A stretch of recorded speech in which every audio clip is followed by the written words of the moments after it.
एक बार गौतम बुद्ध एक शहर में प्रवास कर रहे थे। उनके साथ कुछ शिष्य भी थे।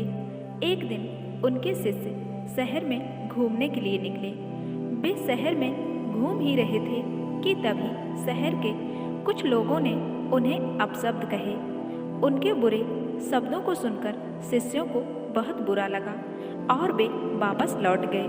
बुद्ध ने देखा कि शहर से लौटकर आए उनके सभी शिष्य बहुत क्रोध में दिखाई दे रहे हैं। उन्होंने शिष्यों से पूछा, क्या बात है, आप इतने तनाव में क्यों हैं? तभी एक शिष्य क्रोध में बोला, हमें यहाँ से तुरंत चलना चाहिए। जब हम बाहर शहर में घूमने गए थे तो यहाँ के लोगों ने बिना वजह हमें बहुत बुरा भला कहा। जिस जगह हमारा सम्मान नहीं हो वहाँ हमें नहीं रहना चाहिए। तो बुद्ध ने कहा, क्या किसी और जगह तुम अच्छे व्यवहार की अपेक्षा रखते हो?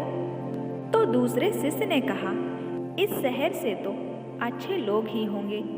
तब गौतम बुद्ध बोले, किसी जगह को सिर्फ इसलिए छोड़ देना ठीक नहीं कि वहाँ के लोग बुरा व्यवहार करते हैं। हमें तो कुछ ऐसा करना चाहिए कि जिस स्थान पर भी जाएं, उस स्थान को तब तक नहीं छोड़ें जब तक अपनी अच्छाइयों से वहाँ के लोगों को सुधार ना दें। हम जिस भी स्थान पर जाएं, वहाँ के लोगों का कुछ ना कुछ भला करके ही वापस लौटें। तो बुद्ध ने कहा, जिस प्रकार युद्ध में बढ़ता हुआ हाथी चारों तरफ के तीर सहते हुए भी आगे बढ़ता जाता है, ठीक उसी तरह उत्तम व्यक्ति भी दूसरों के अपशब्दों को सहते हुए अच्छे कार्य करता रहता है। खुद को बस में करने वाले प्राणी से उत्तम कोई और हो ही नहीं सकता।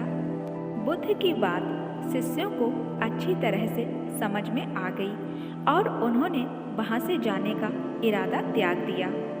तो गौतम बुद्ध कहते हैं कि इंसान खुद ही अपने आप को बस में कर सकता है और दूसरों की बातों का भला बुरा नहीं मानना चाहिए और अपने कार्य में आगे बढ़ते रहना चाहिए।